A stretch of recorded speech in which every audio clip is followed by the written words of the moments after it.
Good afternoon, and thanks again for joining us. It's a great pleasure to have the folks that we have here today to close this amazing conference.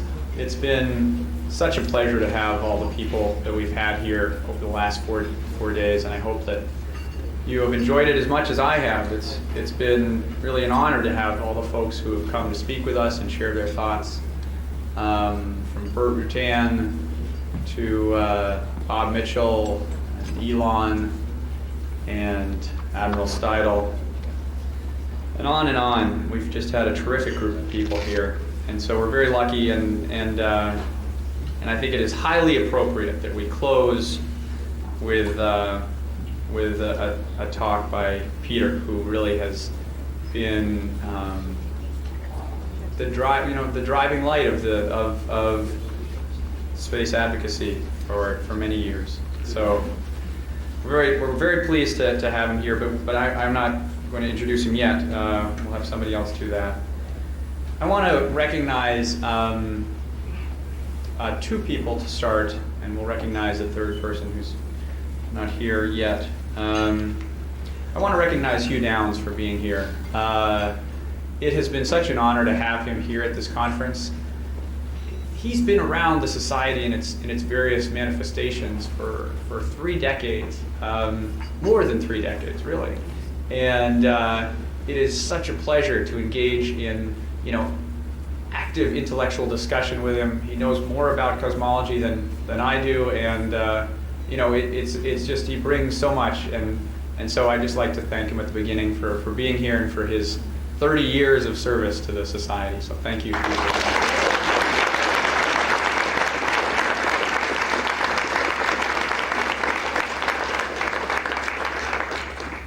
I also want to recognize that in addition to Peter, we have one of the founders of the International Space University here today, and he has been, just an amazing force over the last, ever since he was a student. Just an amazing force in our community, and also very kindly a sponsor of this conference. And but more to the point, what you did with ISU has made a lasting impact, which I think a lot of the people in this room share and feel. So thank you for being here, Bob Richards.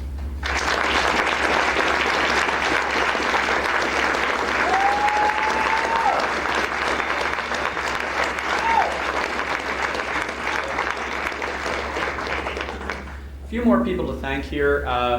We engaged in, very, very pleased to engage in a few partnerships with, other of the great organizations that are doing work in space advocacy and education. And one of those, which made a tremendous impact on this conference, was SED, so the Students for the Exploration and Development of Space. I think we've gotten a really great recipe for this, and I hope we can continue it in the future, which is having a great group. I think we had over 30 SEDS folks here from at least 5 or 6 different institutions. And can I just quickly have all the people who are in SEDS or who have ever been in SEDS stand up? Actually, yeah, ever, yeah. So congratulations to you.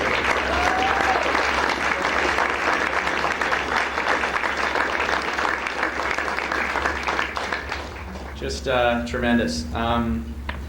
In particular, I want to recognize Josh Newbert, the chairman of SEDS, who's been really revitalizing SEDS over the last few years. And thank you, and look forward to working with you. I know you're having a tough duty right now out in Hawaii, and I know it's very difficult for you, so I apologize. And glad you could make it to DC.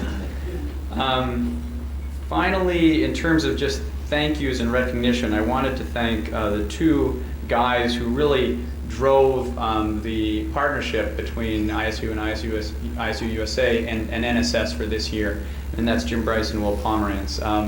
They did just a tremendous job helping to put together the arrangements for this morning and for this afternoon and for the whole weekend, really. And I know that there was a lot to do, and it was a pleasure to work with them to make that happen. So thank you, Jim and Will. I really appreciate it.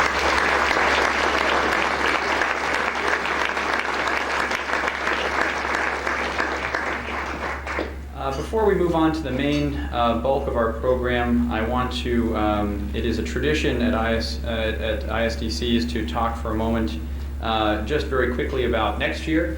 As many of you know, next year we'll be in Los Angeles in partnership with the Planetary Society, basically the same weekend, and we're looking very much forward to gathering as many of you there as we can, and many more. I think it's going to be quite a summit of space with many folks there. So I really hope to see as many of you as possible. I think we'll try to get as stellar a group as we did this year, and I think it's going to be a really good time. I also have a particular bit of news.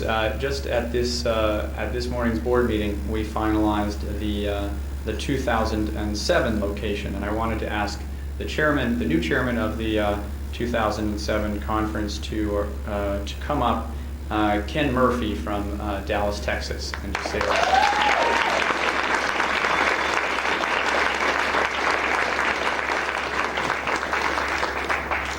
Thank you, everyone. I've got to tell you, we are absolutely thrilled to be hosting the 2007 ISDC conference. We're really looking forward to working with as many organizations as possible. We want to get a SEDS chapter in the Dallas area by that time, and we are working towards that end. But Texas, it's a big enough state, we can have everyone involved. It's the only state that is big enough for everything space. So I'd like to invite everyone down to Dallas-Fort Worth in 2007. It's going to be a great time. We've got a lot of neat activities planned, not just for the conference attendees, but also for families, kids, and we're going to be reaching out to the public and really trying to make this a phenomenal event for 2007. So thank you very much, and look forward to seeing everyone here.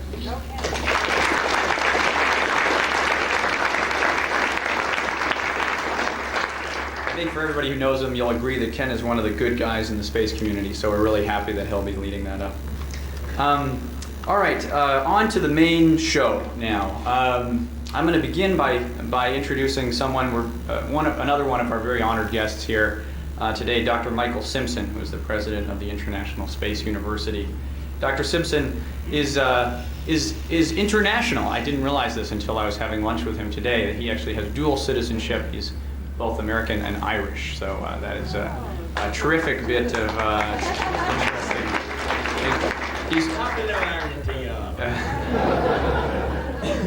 He's been president now, I think, for just over a year, and doing a terrific job from all accounts. That he really gets what ISU is and what it could be, and has just been doing a terrific job. This is his third university presidency. He was also president of Utica in New York and American University in Paris.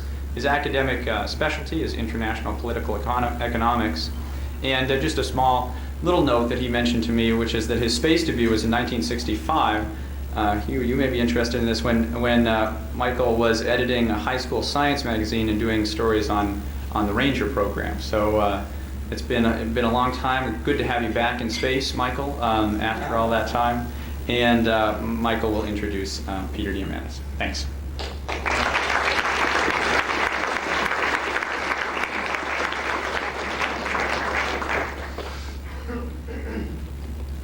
It was sort of interesting that as I grew up with an Irish grandmother who made sure that I never once forgot that she had me registered on the list of foreign births.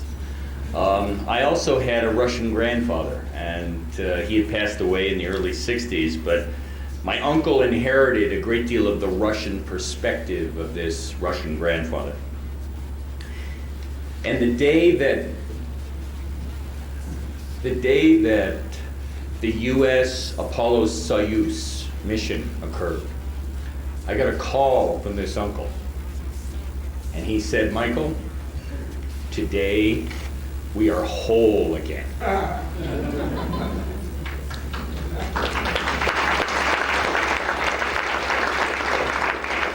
And so it's good to be back in space, but it is wonderful to be back in space in the context of the international perspective that so many in this room are dedicated to, and that certainly the person I'm about to introduce was dedicated to when he, Bob Richards, and Todd Hawley pushed forward the idea of creating the International Space University.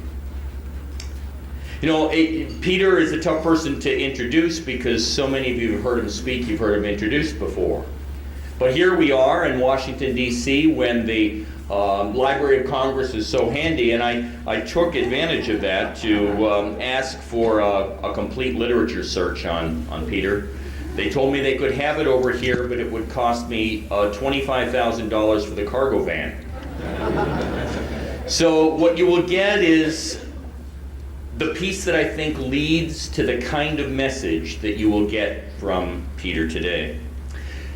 Yes, Peter was a founder of ISU. Peter was the mastermind and the leader behind the X Prize. He is the leader and the mastermind behind the idea of Zero Gravity Corporation, proving to people who were wonderfully skeptical that this is a great idea and that people are very interested in their opportunity to begin experiencing some of the sensations, even a few of the sensations that spaceflight might bring to them. He brought into being Space Adventures and has helped to broker the opportunity for two people to have the ultimate orbital experience available to non-professional astronauts today.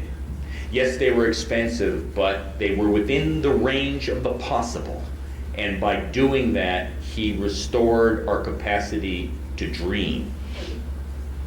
He is a major factor behind the existence of SEDS, which obviously has affected so many people in this room. A degree in engineering from MIT, a medical degree, a degree in life, a capacity to think about how life might be different, a capacity to dream, and a capacity to reopen our eyes so that they could see. A person who has vision, and I am sure we are about to hear vision. Peter?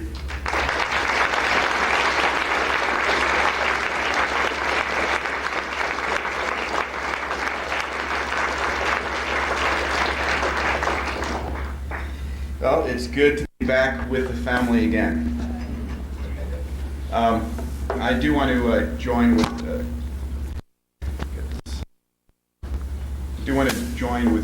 George to say that we are very proud, Michael, of you as the president of ISU. It's actually great to have you plug into this community, which is where ISU was really born. There's a lot I want to talk about. I'm going to go for about 20 minutes before we go to the second part of this presentation and talk about our colleague in arms, Todd Hawley. I'll invite Bob Richards to join me at that time. You know, like many of you, I have in my soul an absolute need and desire to help take the human race off the planet. It's more than just a desire to go myself, and I think that's the same for us here in this room. It is, we are born with this passion. It's part of our DNA. It is the part of the Gaia, if you would, the living earth. We are the organism of that living earth that is responsible for its transition off of this planet into the stars. We are that 1/100th of 1% of the human race who are not only explorers, but explorers extraordinaire who can't stand the idea that we are trapped here and cannot wait for the institutions that exist to take us off the planet. We are impatient, we are driven, we are given a mission which we are proud of, that we wake up with every day. And we think, how can we make this thing happen? How can we accelerate it? You know, the vision began and was started back with Sputnik and Gagarin's flight and Buzz and his colleague landing on the moon in 1969. And that just isn't enough. So where are we going next? You know, if you go back historically and look at what drove us to the moon in the 1960s, it was fear. It was a race against the Soviets. It was a show of supremacy. and it was a false set of pretenses, one that very quickly fell away when the race was won. What will drive us forward is something very unique, and it comes from two sides. One is a realization that that for the first time ever, the power to go to space is now resident within the hands of individuals, not the hands of governments. It's always been the case that it took the Soviet Union and the force of the United States, or now the force of China, to go and open the space frontier. That's no longer the case. Now individuals can do it.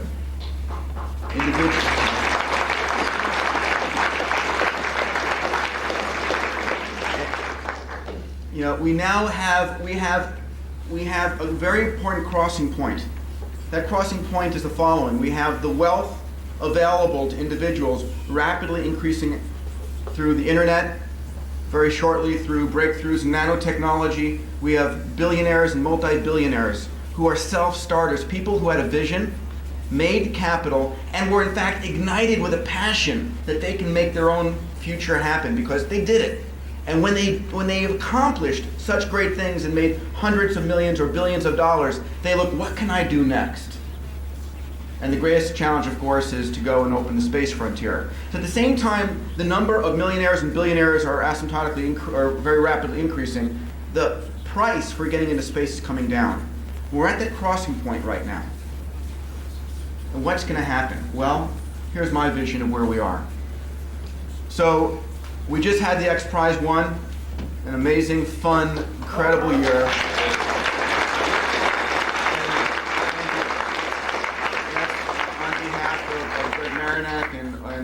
And Bob Weiss, my other Bob, all the other folks at X Prize who did an amazing job.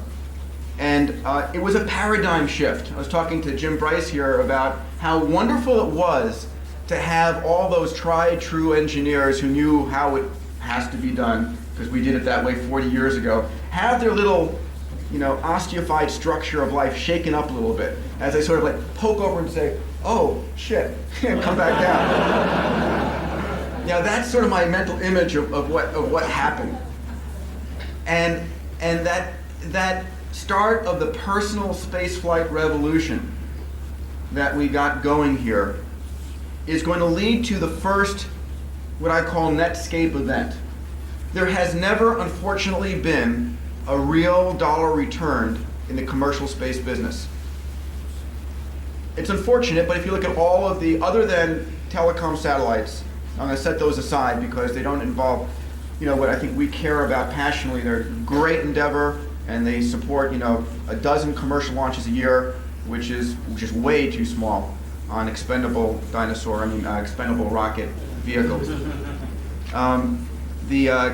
So we have really the first opportunity now to start a new realm of launch capability for suborbital flight, and the first business which will go public and provide a tremendous return, and the financial communities are like lemmings. They follow very rapidly. We will be announcing on our own at some point in the near future an orbital prize. You've got America's Space Prize out there. You have about 5 or 6 very real players looking at orbital flight privately. I think within the next 5 to 8 years, we'll have the first private orbital flights occurring. Now, something very magical happens once you have private orbital flights. You know the old adage, when you're in orbit, you're 2/3 the way to anywhere. I predict within about 3 years of private human orbital flights, you will have the first private teams of people stockpiling fuel on orbit and making a beeline for the moon.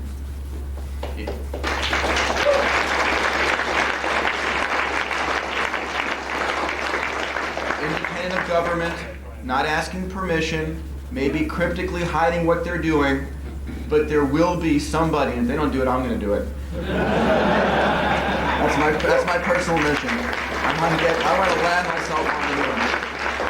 But they will make a beeline to the moon. They will risk everything. They will risk their lives. They will risk their wealth. They will risk, anything they need to, because one of you in here, or a group of you in here, or a group of people that we know, believe so much in their hearts that we have to do that. And we will. We will land on the moon. We will set up what we need. It may be a short mission, but the significance of the first private team to go there and stake out the ground and say, this is ours. Stay away. I claim this for my company, my new nation. We have done this as humans over and over and over again. It is the story of our lives, from the first groups in coming of hominids in Africa to the latest British transition to the States. It's just our pattern. We do this. We are humans. It's in our genes. We're not going to stop now. And the amazing thing is that we are alive at the time when this is happening off the earth, independently, during our lives, unstoppable. And it is only unstoppable if it is in the hands of individuals, in the hands of private industry. We cannot depend upon the government to do this because, it's great. I wish, Mike Griffin is a great guy. I wish him well. I wish NASA well and all of that. But as long as we are dependent on the Congress and the start-stop funding, we cannot make it happen irreversibly.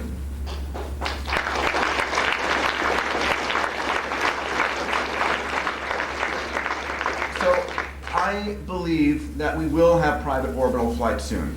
It will be driven by the billion-dollar tourism marketplaces that are out there.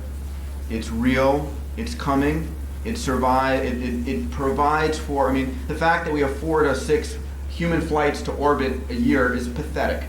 It is pathetically small, right? It's just, we need 4 to 6 flights a day, and we'll have that soon, and we'll learn. We'll have what happened with the Boeing 247 and the DC-3, where we learned these systems and we got economics and we got robust systems and we built things that work over and over and over again. And we are, as I like to say, self-loading carbon payloads. We are the payloads of the future. But that private moon mission will happen. Everything we hold of value on this planet, metals, minerals, real estate, and energy, are in infinite quantities in space. The first trillionaires will be made out there. And amongst them, hopefully ourselves. We've been waiting a long time. We've had this vision for 20, 30 years. And we're at the point now where it will happen. The timeline is a little bit iffy, but the wealth that's needed, the technology that's needed is there. And it's going to be interesting to see who gets to Mars first. Because, the right way to go to Mars is one way. The right way to go to Mars is go there and settle it. The right way to go is have people who are willing to risk their lives go, land there, and have those of us who want to care to resupply them with missions along the way. Question for you. If you had a 50-50 shot of surviving on Mars, how many of you would go? So about 70% of the audience here. And I would say that there are a lot of smart, very capable people. And I would, in terms of MDs, PhDs, I'll put aside the lawyers, we are not letting them go. There are thousands who would give their lives for a quarter chance to go. So that's the future. We're going to discover life on Mars within the next 6 to 8 years. I'm absolutely sure we're going to find life on Mars. And we're going to find, the thought that we are alone in the universe, I think, is... I'll tell a short story for fun. I was in a mountaintop church in Greece, in a small monastery, and it was 6 o'clock. The sun was setting, and they were calling the priests to dinner for prayer.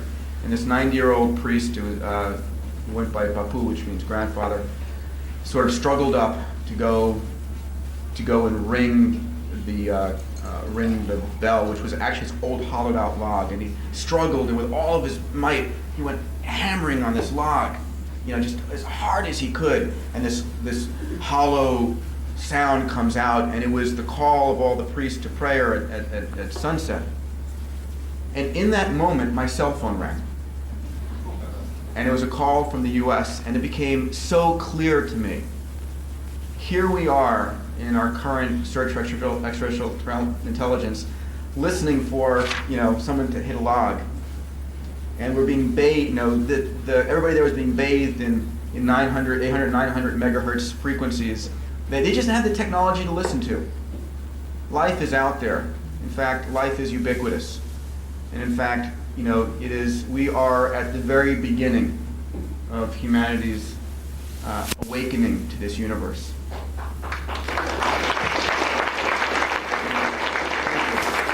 And we will learn soon enough how to listen right. And it is probably the most exciting time to be alive. So when you're there and you're a little depressed about how fast we're not moving and so forth, take heart, because it is the time. It is the moment of our calling. It is the point in history where the human race is coming off the planet once and forever. It'll not be easy. It'll be extremely hard. We will lose lives in doing it. We will have battles. We will have many, many people telling us, no, you cannot do it. No, you cannot do it. Ignore them. Go forward and do it over and over and over again, no matter what it takes. That is our mission. That is who we are.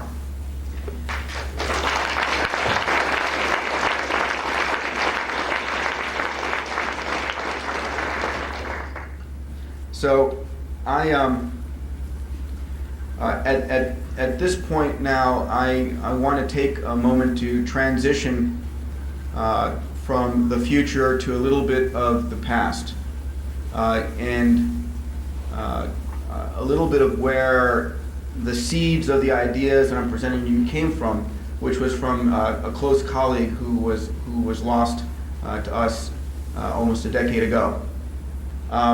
Before I do that, I want to just take a moment to, we had a chance to have all the SEDS people stand up. I'd like a moment to have everybody involved in ISU to please stand up. That's fantastic.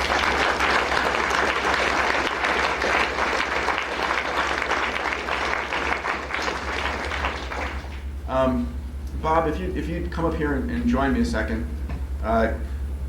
We're going to show a video here in just a moment, but Bob and Todd Hawley and I, back in 1981, 82, when we first met through SEDS, we had a concept we called the benign conspiracy, and the benign conspiracy was the fact that through SEDS and through its follow-on International Space Generation Foundation and ISU, that we would seek out there, cast the net far and wide for all those people who had a like mind, the future leaders, the future doers, those who self-selected, if you would, through this process, and bring them together and share this seed of a vision that we all collectively feel, and connect ourselves, because at the end of the day, it's not about the money, and it's not about the technology.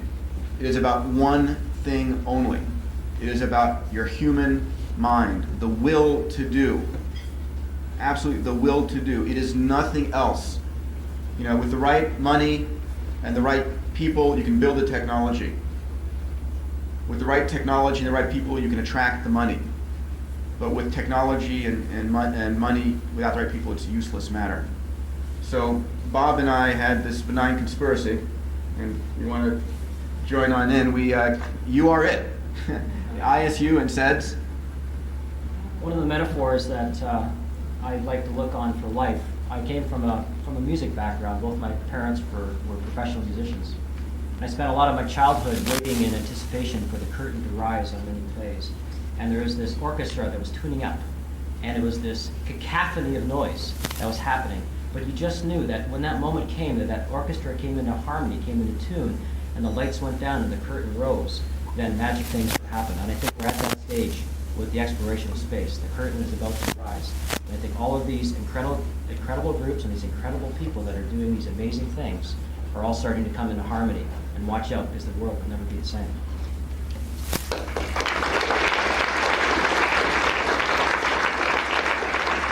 So I wonder, with Bob's help, take a few moments to introduce Todd, and then we'll show the video, and then we'll talk a little bit more before giving out the Todd B. Hawley Award for the first time. Todd is probably, I don't want to say, I guess it was, but is in our mind still one of the most incredible. Actually, I want to do something. Can I ask those of you who knew Todd to please stand up? I'd like to see who here is here that knew Todd. Wonderful, thank you guys.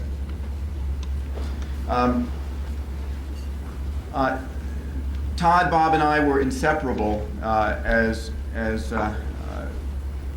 business partners and co-conspirators in the creation of SEDS and Space Generation and ISU.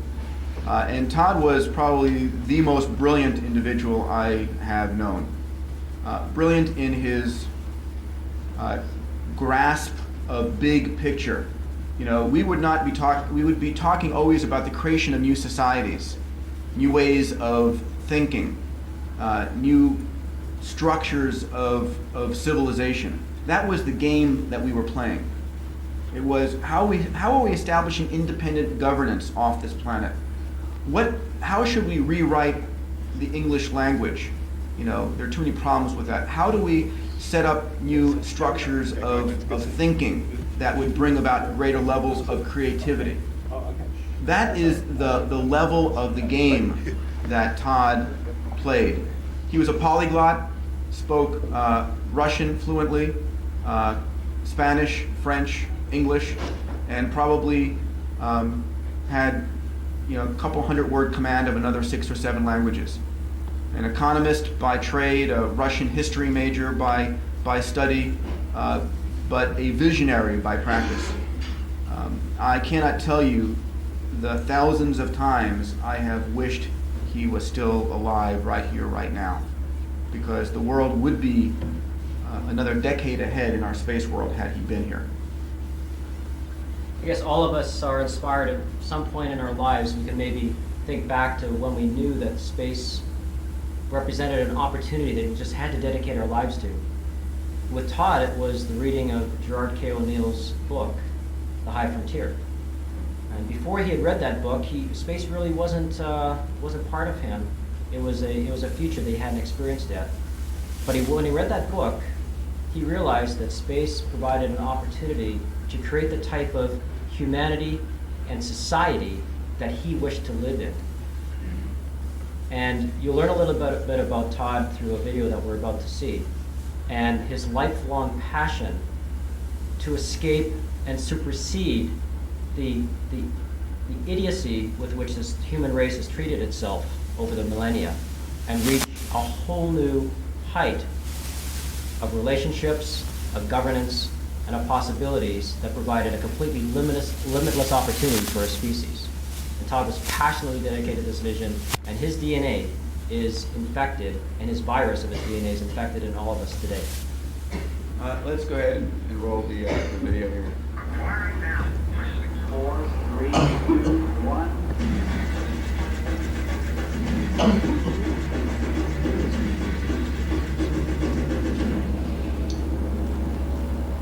Usually, on Inside Space, we share with you a hopeful view of the future.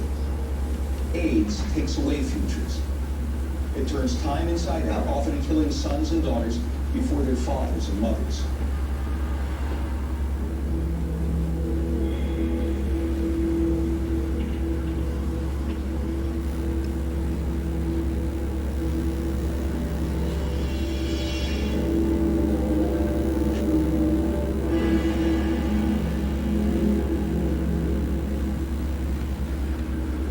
This is the campus of MIT, the Massachusetts Institute of Technology. Hi, I'm Jeff Fox, and this time on Inside Space, we've come here because it's a place where challenges are met, often with inspiration and certainly intellect. And it's also a place where 8 years ago, 3 very intelligent and very young men formed the International Space University. Their goal was to create a cadre of professionals from different nations and with different specialties to lead humanity into the solar system. ISU, now based in Strasbourg, France, continues today. But one of its 3 founders, Todd B. Hawley, in many ways the supernova of ISU, died this past summer of AIDS.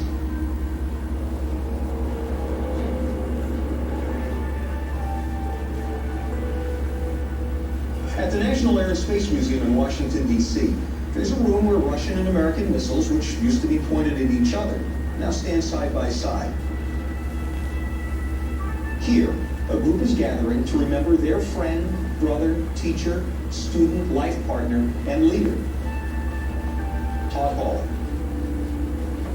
Todd always was and always will be trying to achieve human greatness. He saw a dream of unlimited hope for humanity. He believed in his dreams and he went for it. He changed the world by his actions. Todd knew exactly what he wanted in space. He thought space was key to the evolution of humanity. My life mission, Todd's dream, is no less than the establishment of an entire new world off the Earth, which is created and inhabited by individuals and institutions, including you and me. Born in the Cold War space age, Todd never knew a time when people had not flown beyond the atmosphere. He was a sensitive kid who hated conflict. Given the choice, he'd play the Indian rather than the cowboy. In his late teens, he read The High Frontier by Gerard K. O'Neill. He realized that space was the place where humanity could grow without discord. At George Washington University, Todd co-founded the Students for the Exploration and Development of Space. SEDS continues today. He became director of membership for the country's Young Astronaut program. But again, Todd stressed the international. Although this is the Young Astronaut Program of the United States, from its inception, it was determined that we should make this a program for students throughout the world. They can emulate us. In fact, already existing in the Soviet Union is a Young Cosmonaut Program, which has existed far longer than the Young Astronaut Program. This will help us towards the long-term goals, which are peace through space. Throughout this time, Todd had been working the idea of higher education on the high frontier with Peter Diamandis and Bob Richards, passionate young men with an addiction to achievement. Here in Todd's handwriting is the earliest known reference to what would become the International Space University. Just a year and a half later at MIT, the ISU lifted off. Participants in the first session were greeted on video by no less a futurist than Arthur C. Clarke. This would become an ISU tradition. But few would ever know that Clarke's addresses were at least co-written by Todd Hawley. So we get the best of both worlds. These empty seats have been filled for the last 3 days during the founding conference of the International Space University Project. What has been taking place in addition to those classroom activities have been closed sessions where key people that we've invited from a number of nations, the United States, Japan, Canada, the Soviet Union, People's Republic of China, and all of Europe have been invited to bring 100 students, top caliber, and graduate programs throughout the world together to have them look at a multidisciplinary curriculum, to have them address a major international issue in space development and space exploration. In early 1988, with Todd as executive director, the ISU hosted a high-level gathering in Montreux, Switzerland, to solidify support for a full 9-week summer session. In the same year, Hawley established a life partnership with poet Yuri Hostadar. These were to be the best of times for Todd. As the yearly ISU summer sessions progressed, students from around the planet came to know him as a friend and mentor. No one who had anything to do with ISU in those days was ever the same. Together, students and faculty caught solar power, remade the moon, and turned gravity itself from a constant to a variable. Yet even as ISU flourished, a whisper and letter writing campaign among some who should have known better began to undermine Todd's base of support. Todd had never made a political issue of his sexuality. Now, he had to.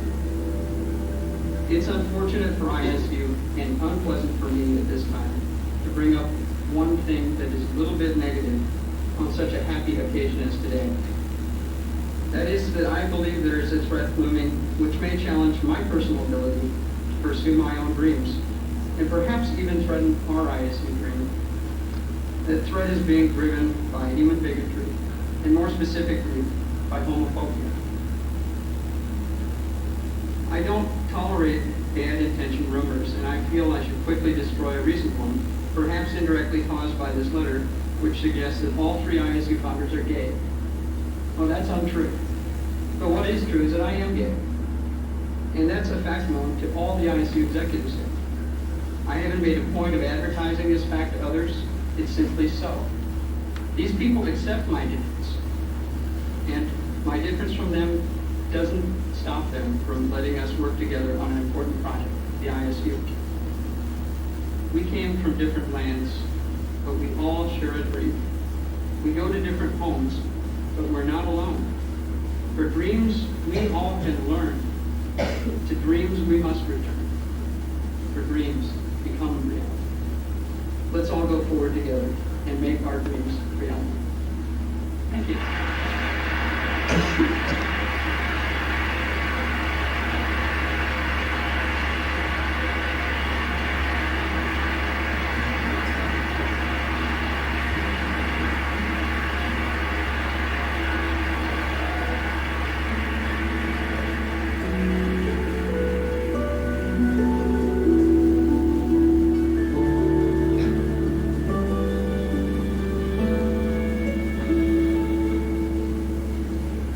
Angel came down from heaven yesterday.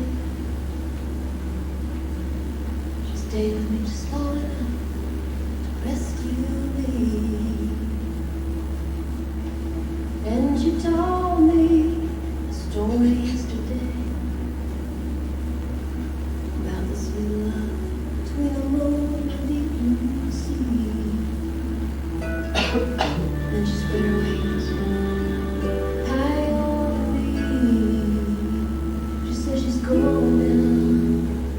Coming back tomorrow. I said, fly on my sweet angel, fly on through the sky. I said, fly on my sweet angel. Tomorrow I'm gonna be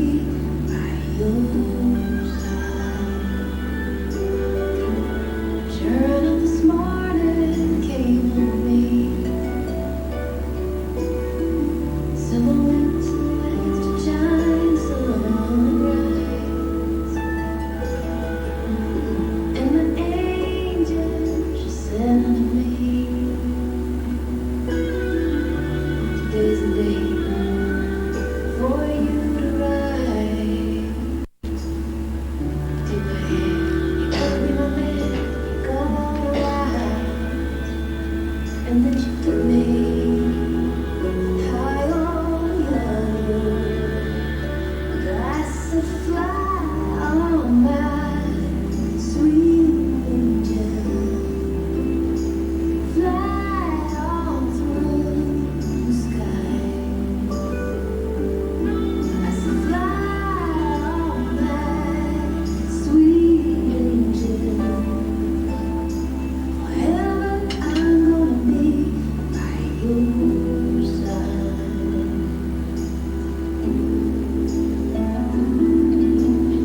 To many who had dreamed the dream with Todd Hawley, he is not gone. Rather, it's as if he's made the big leap to some long interstellar orbit with which communication is impractical. As a touchstone of Todd's dream, his friends filed past the Air and Space Museum's moon rock. Yuri touches their ring of commitment to it.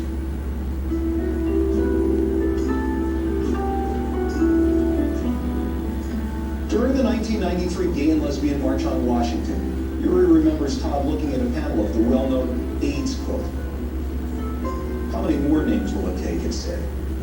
Todd and Yuri remained a committed life partnership until Todd's death. On that day, July 11, 1995, Todd frequently called Yuri's name and repeatedly told him that he loved him. But Todd's last words were in the form of a question. How many, he asked. How many?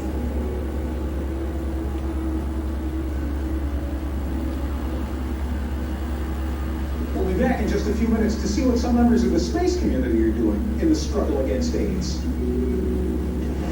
Get that connection? Well, balancing Todd's tremendous passion for life and dedication to the breakout of humanity to space, Todd had a wonderful sense of humor that I think many of us who knew him in the room today came to appreciate.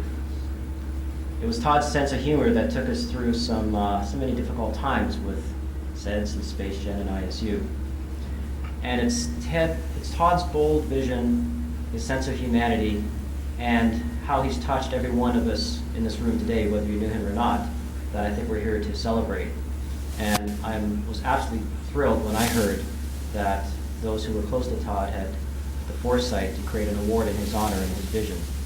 I think what we're going to do today is start a tradition that will cyclically resounding throughout history, rewarding the people that shared some of his enormous sense of the future and potential and humanity and dedication and energy and vision and all the things that I aspire to become just a part of what Todd's vision could be. And I continue to try to dedicate myself to achieve some of that as we move forward today. Peter? Well, so it brings us to that point in the program when we will recognize our winner. I'll just say one more thing about Todd. He was some of the aspects that are inherent in ISU that are so critical is that besides being a polyglot, Todd was also an interdisciplinary fellow. He was a policy major, a Russian history studies major, but he was an author and an artist, and we'll come to that piece of his interest in art in a moment. So this is a project of the ISU USA Alumni Organization, and Jim and his team organized this, so thank you to the ISU US alums for doing this. It's a very important part of ISU. This was put out on ISU Talk, and it was narrowed down to 3 finalists. Those finalists are our own George Whitesides,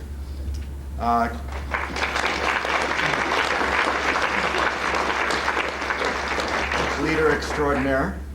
And let me take this moment to say to you, George, and to Bob, what a wonderful relief to see NSS back up on its feet strong, and to see the attendance of these conferences back up where they are and from here only upwards. So fantastic job, guys.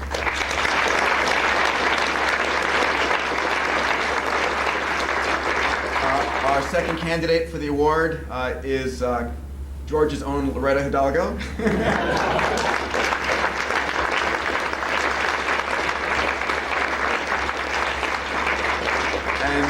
And Dr. Irina Nelson. I don't know if Irina, if you're here. I don't believe so. May I have the envelope, please? Yeah. Okay, this has been hermetically sealed, kept in a safe for the last 24 hours. I think you have to go.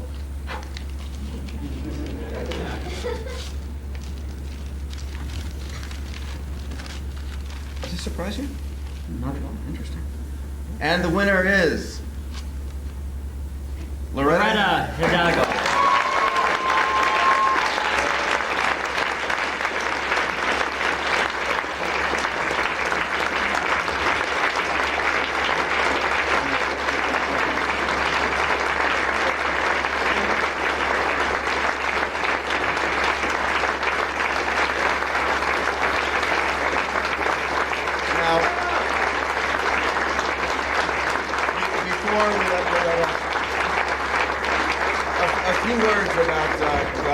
Actually, I want to say personally, when I heard about this award, it took about a tenth of a nanosecond to say, well, of course it should be Loretta, and that was my one vote.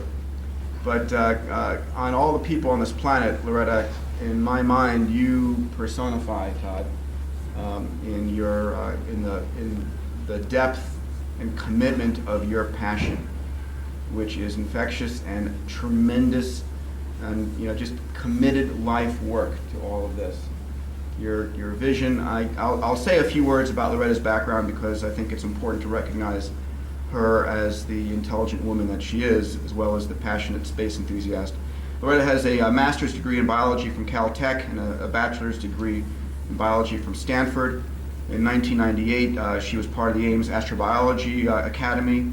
She is, of course, the co-creator of Yuri's Night. She is now the head of Space Generation Foundation, which Todd, Bob, and I had put together, and are very proud to entrust in Loretta's very capable hands. She is very proud to all of us in the ISU family, an alum of ISU 2000 program in Chile. She is a film star in IMAX Aliens of the Deep. And she has now taken on the role to go to the Death Star, to NASA headquarters, and transform that organization. It is fitting, appropriate, and the universe is whole in having you here, Loretta, to accept this award. And congratulations.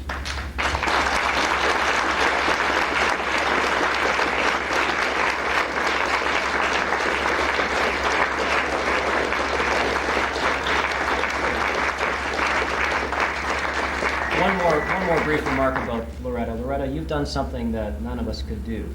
And I've just realized that today at this conference, you have catalyzed the convergence of the generations of people from SEDS, NSS, ISU, Space Gen. It's all come together into a synonymous whole, and it's because of your efforts, Loretta, and I thank you for that.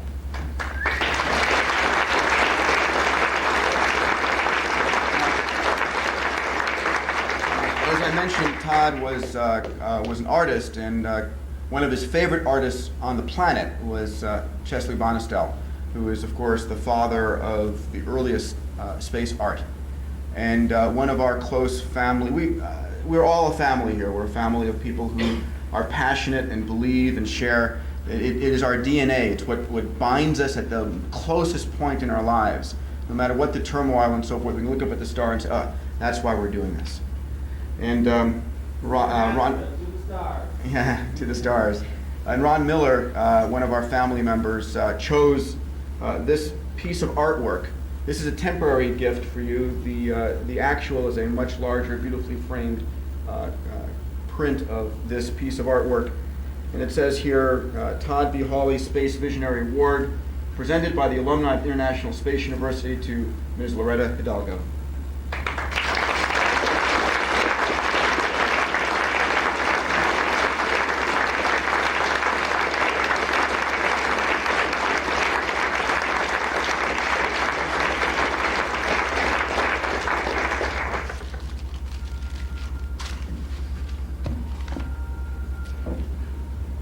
Thank you, Peter, and thank you, Bob, and thank you to the whole ISU community.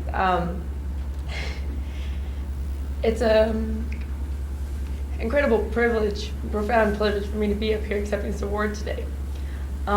First and foremost, because Todd Hawley was the first of the three founders that I met. Before I met Peter and worked with Bob and got to become such an integral part of this community, I remember sitting in my cubicle at Johnson Space Center in 1996 and surfing the fledgling internet and finding some of Todd's original writings. And that was incredible for me. I just was captivated by everything he had to say and who he was. And I wanted to know more and more about him. And eventually it led me to ISU, and when I was there, I remember asking everyone I could if they knew him and more about him, because I was really interested to know what he was like, because I'd only learned about him after he'd already passed. So to have this award be created in his honor and to be a recipient of that award is a tremendous honor for me. And one of the things that stands out for me is that George and I created Yuri's Night to honor Yuri Gagarin and the first shuttle flight as a way to bring all the countries of the world together to celebrate space on the same day, very much in this same spirit as all the things that you three created. And when I found out that Todd Hawley was born on April 13th, 1961, the day after Yuri's flight, you know, my whole world sort of just like clicked into place one more time. And in that cosmic and magical way that life sometimes can. And that connection, that string that I always felt with Todd just got all that much stronger. So thank you very much for this. That's very proud. It'll get a proud place in our home. And thank you very much for being here and for sharing this with me.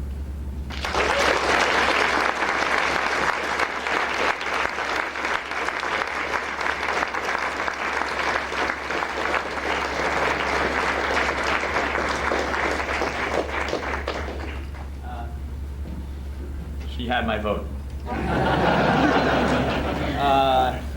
Peter, before you jump ship, we just wanted to recognize you with a few gifts. So if you just come here for 2 seconds, we really appreciate you coming here and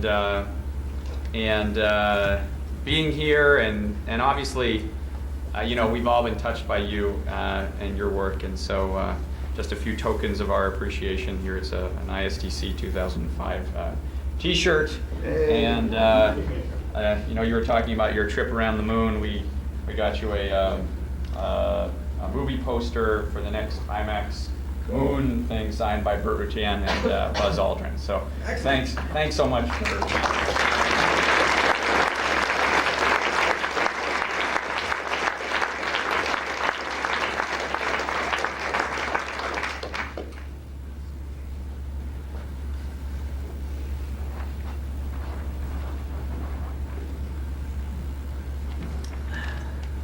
Three more things.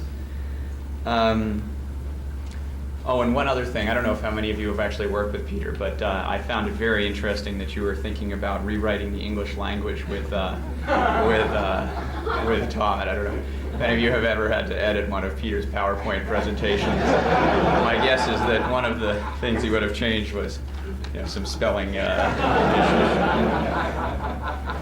So, yeah. So two small things and then one big thing. First of all, if you're interested in recordings of this or any other major things, talks during the conference, they'll be available downstairs. I think most of them still are, and you can talk with our videographer. Thank you so much for videotaping everything. I think you've managed to handle 7 different tracks by yourself.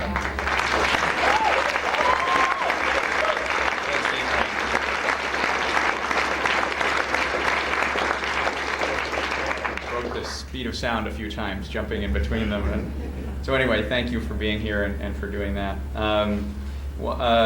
Chris Brengel, I may be mispronouncing your last name, but thank you, has organized, will be organizing a tour of the downtown Air and Space Museum, just $5 for transportation shortly after lunch. Chris, do you want to just stand up so people know where you are, and maybe after we close, you know, if you're interested. Chris is a docent, I believe, at the Air and Space Museum, and so I'm sure it would be a really terrific tour, so I encourage you to do that. I'd just like to close with the following note, which is not really a note, that's an incorrect way to say it, the recognition, which is to the conference chair of ISDC 2005. I wanted to recognize, I think it was highly appropriate to recognize and to raise our glasses for Mr. Bob Getz, who really, I think, personifies in many ways the following principles: integrity, commitment, hard work, and loyalty. Bob announced his vision for this conference at last year's conference, and he said that there would be an amazing collection of speakers, and he said that there would be a gala at the Air and Space Museum, and he said that it would be the best ISDC ever, and I think he's really done it. So I just want to recognize him on behalf of the entire team that had the privilege of working with you, and all of the National Space Society, and all the other people that you touched with this conference. I think that you did Chris proud, and I really appreciate everything you've done. So thank you.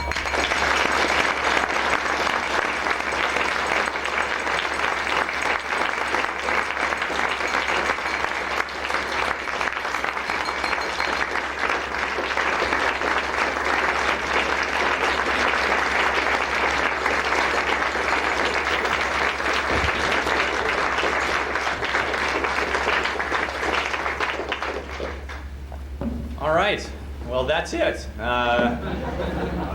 Kirby, I'd like to invite you up to close ISDC 2005.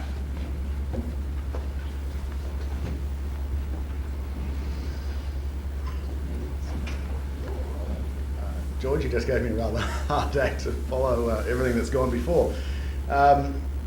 It is always a wonderful pleasure to come to these conferences, and as I mentioned at the outset, this is my 16th straight conference. For those of you who don't know, I do come from Australia, from Sydney, so it's always a long flight. We are great exponents of point-to-point suborbital transportation. And